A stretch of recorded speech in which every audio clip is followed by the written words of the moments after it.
Hey everybody, welcome to the 1804 show, chapter 2, and this is another segment of 1804 history. Yeah, it's episode 10. It's Tonight we're going to be talking about the two lynchings of Howard Cooper and George Armwood.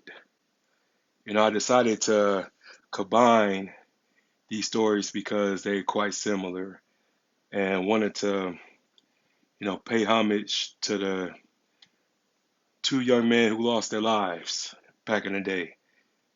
And both murders and lynchings occurred in the state of Maryland, one in 1885 and one in 1933. So let's get it started. Let's get it popping. And before I do, make sure y'all like, comment, subscribe to the YouTube channel. I will leave a link in the comment section or leave a link in the description box. But I support everybody, and I'm grateful that everybody support me because it's not easy. It's not easy being that dude that's real and that's stand for something that has integrity, all that good stuff. I'm just trying to teach my people because I love my people. I love being black.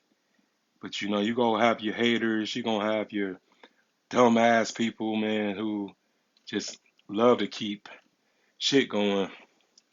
So I just appreciate everybody who's supporting the channel, supporting me, supporting the history segments because it's not easy. I do this off the strength that somebody has to do it. It has to be done. But enough of that. I'm gonna go into the first story. So apparently, um, the guy Howard Cooper, it was alleged that he was only 25 years old when he was lynched.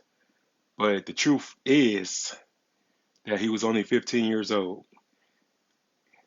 Probably like and today equivalents would be a ninth grader or 10th grader.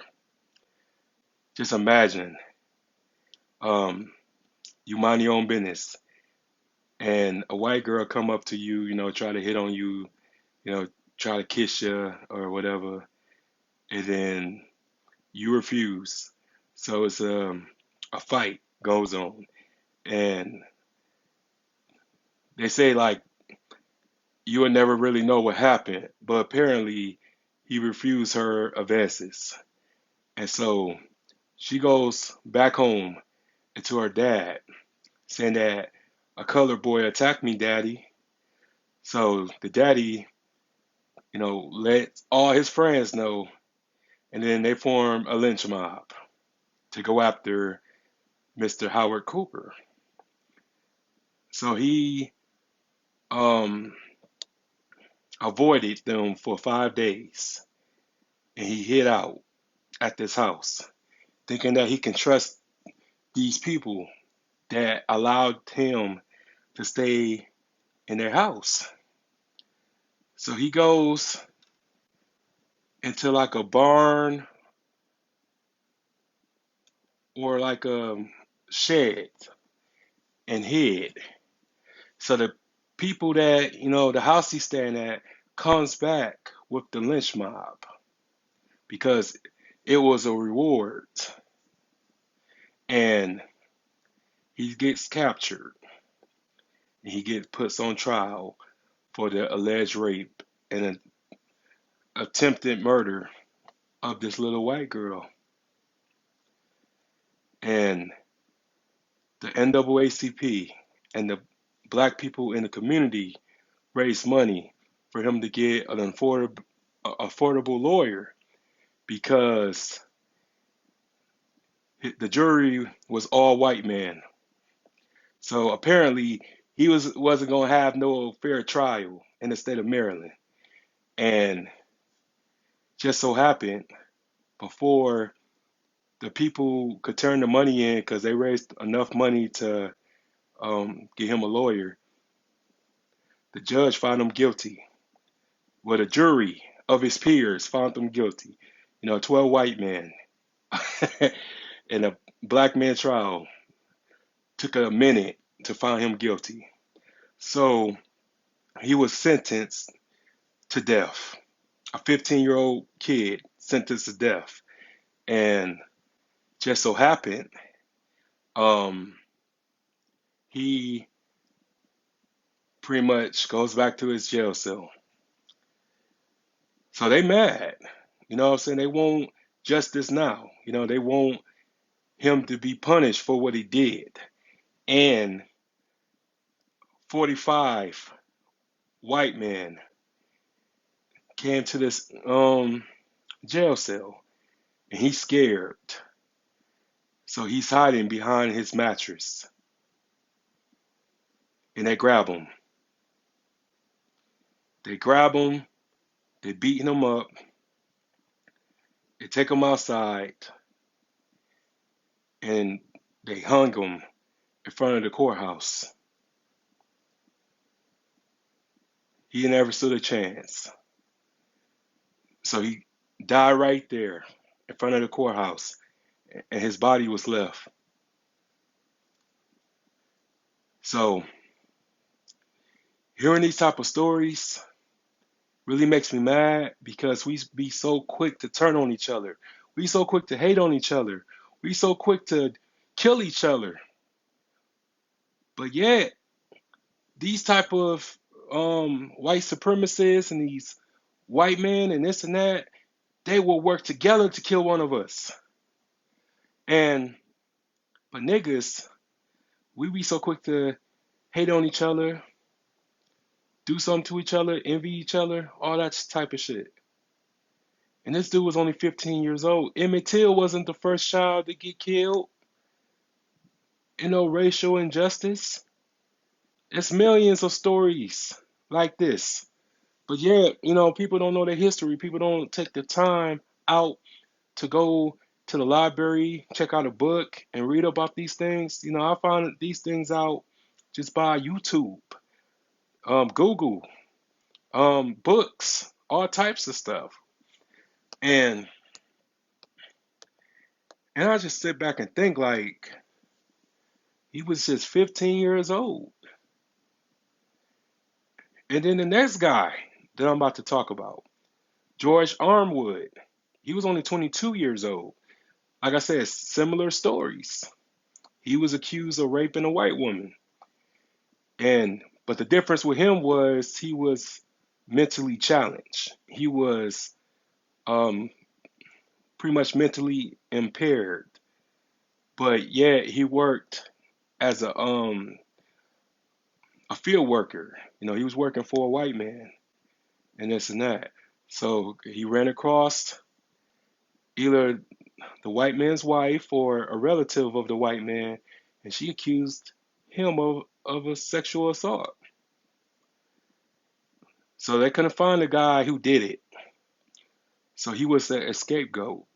He was the person that was easily indisposed. And they pretty much did the same thing, went and got him, put him on trial. He was found guilty of 12 white men. And he went back to his cell. A mob formed. Dozens of white men went to his jail cell, grabbed him. But the difference with this one, one cut off his ear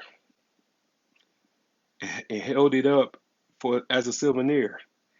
And after the judge and after the sheriff told these people not to touch him, not to grab him, we would take care of this, go home. But the difference with that was they wanted something to do now. So they went against the judge's wishes, the sheriff wishes, and grabbed him, shot him dozens of times, over 100 times, beat him up, poured gasoline on his body, set him on fire at the courthouse. And it's like, He was only 22 years old. So this country never cared about black lives. And y'all want them to care now. Y'all don't understand how deep this is. How these stories, and these stories wasn't that long ago. It wasn't no 100 years. These stories and these things and these atrocities happen. And I'm not race baiting, you know what I'm saying? I'm just being honest. It happened. It's the past. Some of it documented and some of it you gotta go and find it. You gotta go look for it. But all I'm saying is that we need to start loving each other again. We need to start looking out for each other again because we all we got. When will we ever learn that? Everybody else stick together, but black people, all we care about is materialistic things. But yet, you know what I'm saying? We the most hated out of everybody. And I don't hate white people because it was some white people that saved me. There's some white people that looked out for me while my black people was praying for me. Oh, I hope everything works out for you. You know, I'm gonna pray for you. But yeah, we just have to understand something. We just so quick to turn on each other. We so quick to throw each other under the bus. We so quick to say, "Oh, fuck that nigga, fuck that bitch," and everything like that. But instead, we don't stick together, and it hurts my heart. It hurts my heart how we would support everybody who have told us that they don't like us. We will wear their clothes, we will wear their shoes, we will wear their jewelry.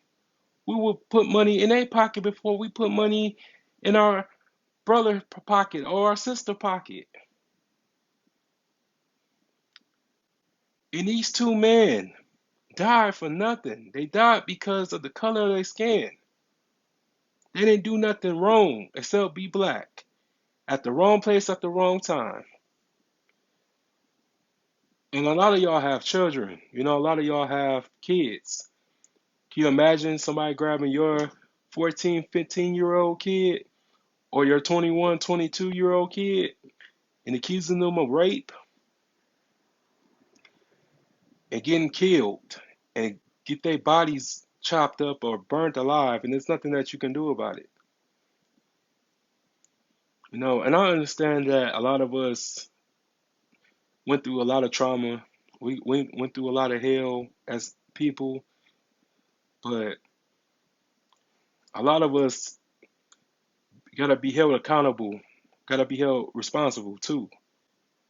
We did a lot of foul stuff, and it just seems like the people that does evil get to live forever, or live in paradise, or live in peace and prosperity, while the innocent go through the most hell. And these people, these two men, these two African American men, were innocent. You know, they just was blamed, and that's what they do.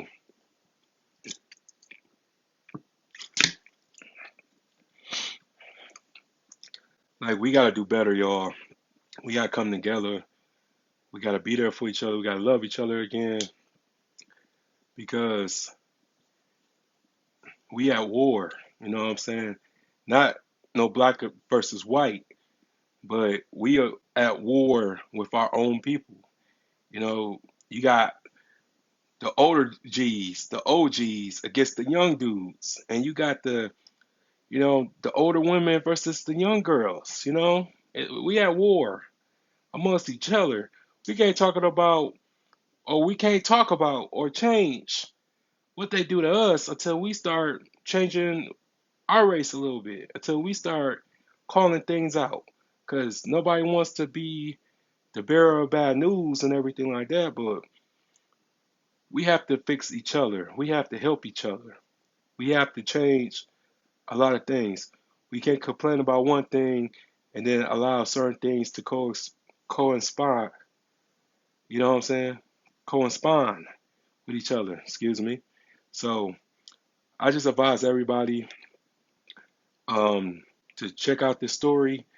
If you want to research it, I will leave some links in the comment section or in the description box. But yeah, this is sad, man. This broke my heart because I'm young. I was both those ages and just couldn't imagine going through that type of stuff for nothing, for no reason. And we just got to understand these things are still happening today. Everything doesn't make it on CNN. Everything doesn't make national news or get national attention. So we got to understand that, this stuff still happening. And it can happen to you. It can happen to somebody you love. It can happen to a friend, sibling, parent, child. If we don't get our stuff together, if we don't stay strapped up, if we don't stay focused and we don't stay disciplined, we can be one of those hashtags out here if we're not careful. And people are being bold. Like I said, it's still happening. But yet, you know what I'm saying? It would get ruled out a suicide. Black men don't hang each other from trees. We never did that shit. We don't pick lynching as a suicide. You know what I'm saying? So just subscribe to the channel, like, comment, subscribe, share. Really support me. Donate to the Cashapp, $, the 1804 show. And y'all have a good night. God bless. Peace.